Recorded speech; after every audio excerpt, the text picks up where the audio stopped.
네, 안녕하십니까. 주반야대. 낮에는 윤석열 탄핵을 반대하면서 밤에는 대권을 노리는 자들이 있습니다. 바로 국민의힘 정치인들입니다. 상당히 이율배반적인 정치가 아닌가 싶습니다. 주반야대. 국민의힘 그들이 지금 맹공격하고 있는 것은 헌재, 헌법재판소인데요. 지금 헌재가 이제 막바지에 다다르고 있습니다. 오늘 먼저 첫 번째 헌재 재판 어디까지 지금 진행되고 있는지 막바지에 이르고 있는 헌재 재판 소식부터 먼저 말씀드리겠습니다. 오늘도 더 좋은 정치연구소 정호진 대표님 나와 계십니다. 안녕하세요. 네, 안녕하세요. 반갑습니다. 더 좋은 정치연구소 정호진입니다. 먼저 이 주반야대라고 하는 용어를 혹시 대표님이 창작하셨나요? 아니에요. 아닙니다. 이거 이미 언론을 통해서 좀 나왔던 부분입니다. 낮에는 국민의힘을 일컬어서 최근에 낮에는 탄핵 반대, 밤에는 조기 대선해서 주반야대 이렇게 나온 거고요. 여러분이 이렇게 아시겠지만 국민의힘 지도부들이 조기 대선 관련된 금원령을 내렸습니다. 금원령을 내렸음에도 불구하고 소위 말해서 여권의 잠룡들 정말 부지런하게 많이들 뛰고 있었습니다. 특히 지난주만 보더라도 국민의힘 아마 나경원 의원이 주최한 것 같은데 그 토론회에 김문수 장관이 주 발제자로 와서 50몇 명이 줄을 섰고 그 전주에 오세훈 시장 개헌 토론회 40몇 명 줄 섰고요. 익히 아시겠지만 26일 날 한동훈 전 대표 이제 책에 또 출간하고요. 어제는 안철수 의원이 사실상 대권 선언하는 기자회견을 또 갖기도 했었습니다. 그래서 금원령을 내렸어도 국민의힘 대선 잠룡들 입장에 있어서는 이미 조기 대선을 이 사람들도 다 정책 판단하지 않겠습니까? 기정사실을 했는데 국민의힘 지도부만 아직까지 저러고 있네요. 예. 이쯤 되면 사실상 국민의힘 지도부도 속마음은 조기 대선을 염두에 두고 정치 움직이는 게 아닌가 하는 좀 생각이 듭니다. 그렇다고 해서 우리가 이제 헌재 재판 상황을 게을리할 수는 없겠죠. 네, 그래서 끝까지 우리가 추적해서 헌재에서 반드시 파면 나올 수 있도록 더 집중해야겠는데요. 지금 헌재 재판이 어디까지 진행되고 있죠? 네, 이미 10차례, 지난 21일까지로 해서 10차례에 따르는 증인 변론이 있었습니다. 예, 있었고, 바로 내일입니다. 이제 마지막 최후 진술이 남아있죠. 최후 진술이 남아있습니다. 일단은 지금 현재에서는 내일로만 잡았는데, 내일 최후 진술이 있고 또 한 번 있을지 여부에 대해서는 판단을 해야 됩니다. 네. 과거 노무현 대통령 그 탄핵 당시에는 최후 진술을 2차례 했습니다. 2차례. 다만 내일 최후 진술이 있을 때, 피청구인 측, 그 다음에 청구인 측 각각 그 변호사들이 2시간씩 일단은 변론이 있고요. 피청구인인 윤석열 최후 진술이 있는데 이건 또 시간이 무제한이래요. 네. 무제한이기 때문에 내용을 떠나서 말하는 거 좋아하는 사람이지 않습니까? 네. 필리버스터식으로 하지 않을까 싶은데 두 가지인 것 같아요. 쓸데없는 말도 안 되는 허무맹랑한 가짜뉴스 퍼뜨리는 최후 진술이 될 수 있다. 네. 두 번째, 모르겠습니다. 오늘 조선일보 사설 같은 경우는 지지난주죠. 하야설 같은 경우를 계속 얘기를 했었는데 오늘 사설에서는 어떤 결과가 나오든지 간에 승복해라 하면서 마지막으로 한번 내일 있을 윤석열 최후 진술과 관련된 좀 푸시를 좀 하더라고요. 그런 거 담아야 된다, 최후 진술에. 네. 그런 부분이 있었습니다. 근데 얼마나 긴 시간 얘기할지 모르겠지만 어떤 분들은 그 얘기 하더라고요. 그 후로도 오랫동안 감옥에 계실 텐데 마지막 말할 수 있는 얘기는 마음대로 좀 허해야 되는 거 아니냐라는 분도 계시고요. 쓸데없는 국민들 피로감을 높이는 쓸데없는 얘기만 할 테니까 적당하게 끊어라. 그런 분들도 계십니다. 네, 이제 걱정되는 건 이제 방어권을 보장하겠다고 하는 헌재의 취지는 충분히 이해가 되는데, 저는 방송이 걱정이 되는데, 네. 이 윤석열의 이 말도 안 되는 이 망언을 갖다가 만약에 생중계해서 전파를 통해서 전 국민에게 이것이 전파된다면, 그 서부지방법원 폭도들과 같은 이러한 제2, 제3의 그런 폭동을 선동하는 계기가 되지 않을까, 이 부분이 되게 걱정돼서요. 헌재의 그 취지는 충분히 이해가 되지만 너무 방송에서 이것을 생중계하거나 무분별하게 전파하지 않았으면 좋겠는데 지금 방송이 뭐 5대5 중립 분위기로 뭐 특히 연합이나 YTN 이런 데는 5대5 이런 식으로 가고 있어서 좀 걱정이 좀 되기도 합니다. 네.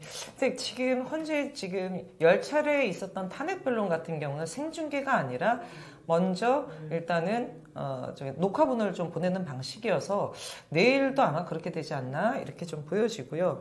말씀하셨듯이 윤석열이 지금 현재 탄핵 변론에서 나와서 했던 얘기도 그렇거든요. 내일도 저는 아마 유사하지 않을까 싶습니다. 아스팔트 극우를 향한 선동 메시지를 남길 거예요. 남길 게 분명하고 우려하셨던 대로 사실 이미 그 헌재와 관련된 지난 2차 그러니까 서부지법 이 폭동과 유사하게 헌재와 관련돼서 이미 DC 인사이드 미국 정치 갤러리 등에서 벌써 그런 이 정황들이 드러나지 않았습니까? 네. 그렇기 때문에 저는 만약에 그런 일이 벌어져서는 안 됩니다만 벌어지게 되면 이것에 대한 배후 조정에 윤석열이 있었다라는 것을 다시 한번 확인하게 되지 않을까 싶고요. 혹시 내일 뭐 라이브를 할지 모르겠습니다. 옛날에 라이브를 했었기 때문에요. 전파 낭비입니다. 그렇죠. 네, 명백한 전파 낭비이고 쓸데없는 얘기로 국민들 열받게 하는 부분이기 때문에 그런 부분들은 언론에서 자중해야 된다라고 생각이 듭니다. 네, 근데 이런 가운데 지금 그 국민의힘 권선동이 이 헌재 결과를 불복을 암시하는 듯한 그런 그 발언을 했다는 그런 얘기가 있는데 이 내용은 또 어떤 내용인가요? 네, 어제 권성동 원내대표가 이제 출입기자 대상, 국힘 출입기자 대상으로 현황 질의 기자간담회를 했습니다. 어제 뭐 여러 가지 얘기가 있었어요. 근데 그 중에서 윤석열 탄핵 심판과 관련돼 가지고 기자가 질문을 한 게 있습니다. 네. 기자가 질문을 어떻게 하냐면요.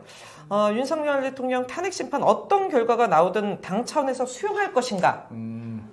인용이든 기각이든 그러나 여기서의 무게중심은 인용이겠죠. 네. 수용할 것인가 이런 질문에 대해서 아직 우리 당의 공식 입장은 정해지지 않았다. 그러면서 탄핵 심판의 절차적 공정성이 확보되지 않은 상태 그 점에 대해서는 계속 지적해 나가겠다라고 얘기를 했습니다. 다시 말해 헌재가 절차적 공정성이 확보되지 않았다.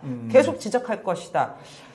답은 즉답은겠지만 이 뒤에 있는 말의 뉘앙스는 인용이 되면 불복하겠다라고 밖에 해석되지 않습니까? 네. 예. 저는 그렇기 때문에 이거는 사실상 권성동 원내대표는 인용이 됐을 경우 불복하겠다라는 부분에 무게중심이 저는 실려있다라고 생각합니다. 다시 말해서 헌재 흔들기를 시작했을 때도 많은 분들이 얘기했지만 탄핵 인용을 염두엔 탄핵 불복 빌드업 아니냐라는 부분 많이들 지적했지 않습니까? 저는 그 연장선에 있다라고 보여지기 때문에 대단히 위험한 발언이다. 앞서도 얘기했지만 국민의힘 대선 잠룡들은 이제는 제가 보기에는 주반 야대가 아닙니다. 네. 대선 잠룡들은요. 주대 야대입니다. 오직 대선. 아니 뭐 그 앞서 얘기했지만 토론회며 등등 참석했던 거 낮에 다 있었어요. 네. 주대 야대로 지금 했는데 지도부는 여전히 지금 윤석열 탄핵 이것에 대해서 지금 반대 이 부분에 힘을 쏟고 있는데 저는 대단히 착오적인 판단을 좀 하고 있다고 보고요. 예를 들어서 이 말 자체가 대단히 모순적인 게 뭐냐면 지금 헌재가 절차적 공정성이 확보되지 않았다고 합니다. 그럴 일은 없겠지만 만약에 기각되면 아니 그것도 절차적 공정성이 담보되지 그렇죠. 않은 거 아닙니까? 이게 되게 모순적인 얘기예요. 모순적이기 때문에 저는 국민의힘 지도부들 특히 권성동, 공연세, 쌍권 제정신인가 이거 다시 한번 묻고 싶고요. 여기서 또 무슨 질문을 하냐면요. 탄핵이 인용될 경우 윤 대통령을 지키고 조기 대선을 포기할 것이냐.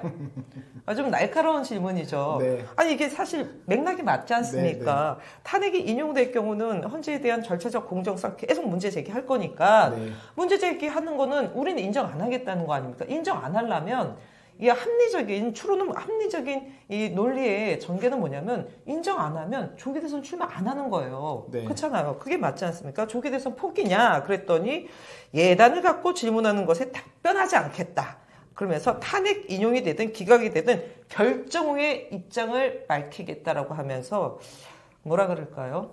또 표리부동한 양면적인 뭐 이럴 땐 이렇고 저럴 땐 저렇고 정말 오락가락하면서 소위 말해서 극우 아스팔트들의 또 눈치를 보는 이런 표리부동한 또 태도를 권성동 원내대표가 보였습니다. 이게요 일관성 가지려면요 조기 대선 우리는 안 나가겠다라고 선언하는 게 맞습니다. 그렇지 않나요? 그렇죠. 네. 아니, 차라리 일관되게 조기 대선 우리는 안 하겠다라고 선언하면 될 일을 이런 식으로 제가 보기엔 국민의힘이 지금 가장 좋은 모습은요. 윤석열 지난번 권영세 그 비대위원장도 이 지금 불법 개헌 잘못됐다 얘기하면서도 만약에 그 현장에 12월 3일 예를 들어서 국회에서 불법 개헌 해제 현장에 있어서 자기는 안 갔을 것이다라고 되게 모순된 발언을 했지 않습니까? 네. 저는 그것과 일맥상통한 지금 발언을 계속하고 있다고 보고요.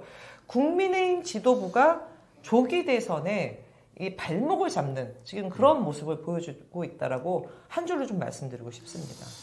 이 국민의힘이 점점 파시즘화되는 게 걱정인데 그 파시즘이 되는 그 근원에는 기초적인 논리가 성립되지 않는 얘기예요. 그러니까 부정선거론도 보면은 부정선거 본인들이 참패했었던 지난 총선은 부정선거라고 강하게 밀면서 불과 0.73% 차로 그 승리했었던 그 윤석열 대선에 대해서는 말하지 않는 이게 모순이잖아요. 이게 마찬가지로 지금 권선동이 이야기하는 헌재 공정성의 문제도 공정성을 문제 제기하면서 만약에 탄핵이 인용되었을 때 또는 기각되었을 때에 따라서 이 공정성의 잣대도 흔들리고 지금 그거에 대해서는 뭐 예단할 수 없다. 뭐 조기 대선 참전에 대해서도 예단할 수 없다. 완전히 지금 기초적인 논리 자체가 완전 모순되고 있는 국힘의 지금 현재의 모습이 아닌가 싶고요. 한 가지 더 말씀드리면 여러분들 지난번에 아마 9차 탄핵 변론이었나요? 그 윤석열 변호인 측에서 불법 선거라 그러면서 그 2020년 총선 때 인천 연수울 그때 네. 지금으로 따지면 국민의힘 그때 자유한국당 민경우 의원 출마했을 때 그때 부정선거론 제기하지 않았습니까? 네네. 그러면서 본인들이 부정선거다라고 하면서 틀었던 영상이 있어요. 그게 뭐냐면 뭐 이 부정선거론자들이 얘기했던 뭐 형상 종이 해가지고 뭐 그런 거 있지 않습니까? 근데 너무 웃긴 게요. 그때 부정선거 용지다라고 보여줬던 게 투표용지에 누구가 찍혀있는 줄 아십니까? 민경우 찍혔었어요. 그래서 윤석열 측 변호인이 그걸 탄핵 변론하면서 영상을 틀었는데 크크크 웃어요. 그게 한번 화제가 된 적이 있었습니다. 본인들이 부정선거라고 하면서 했던 게 민경우 투표용지였던 거죠. 네. 네, 이제 헌재 재판이 이제 마지막 윤석열 최후 진술만을 남겨놓고 있는 시점인데요. 지금까지 그 대표님 보시기에 헌재 재판에서 뭐 주요 쟁점이라고 할까요? 좀 우리가 꼭 좀 보아야 할 포인트라고 할까요? 좀 어떤 점이 있었나요? 일단은 헌재 이번에 탄핵 변론에 들어가기 전에도 얘기했던 부분이 4가지 부분이었습니다. 이 계엄 선포와 관련된 위법성 여부, 그 다음에 포고령에 대한 부분, 세 번째는 국회 지금 체포조 국회 난입, 그 다음에 선관위 계엄군 난입 이 부분입니다. 근데 10차 변론 때 한덕수 국무총리가 나왔죠. 그 윤석열 측에서 증인으로 채택했습니다. 한덕수 딱 한마디 했습니다. 계엄에 지금 이게 정당 위법성 여부였습니다. 절차적 흠결이 있다라는 걸 분명히 얘기를 했습니다. 포고령 뭐 두말하면 잔소리고요. 국회의원들 체포와 관련돼서 끌어내 등등. 그 다음에 국회 계엄군 난입했던 부분, 선관위 관련된 이 4가지 부분들은 지금 10차례에 걸친 증인 변론, 증인 신문 과정에서 다 위법하다라는 게 확인이 됐습니다. 그렇기 때문에 뭐 저는 앞서도 국민의힘 잠룡들이 이게 헌재에서 인용이 안 될 거면 안 움직여요. 만약에라는 경우도 있지만 다 움직이고 있지 않습니까? 네. 저는 뭐 탄핵이 인용되는 게 인용될 것으로 보여집니다. 뭐 이건 뭐 확실시 된다라고 저는 말씀드리고 싶습니다.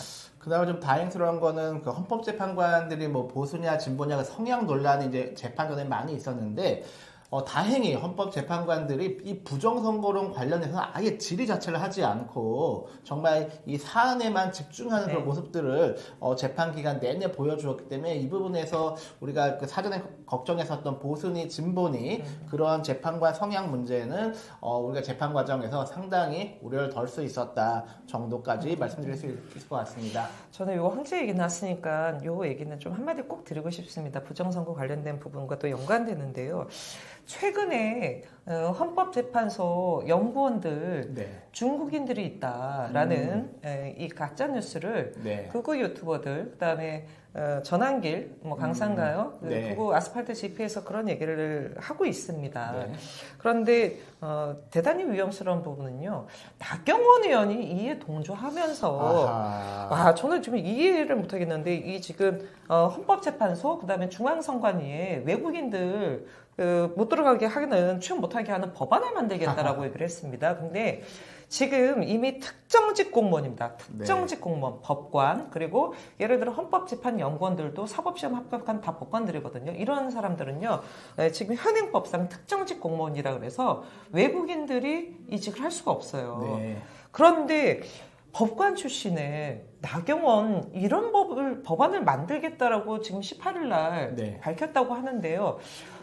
지난번에 대통령에게 국회 해산권을 줘야 된다라고 주장한 거에 이어서 이 사람이 지금 완전히 대한민국 헌정 질서를 흔들리고 있는 주범 중에 하나로 지금 등극하고 있고요.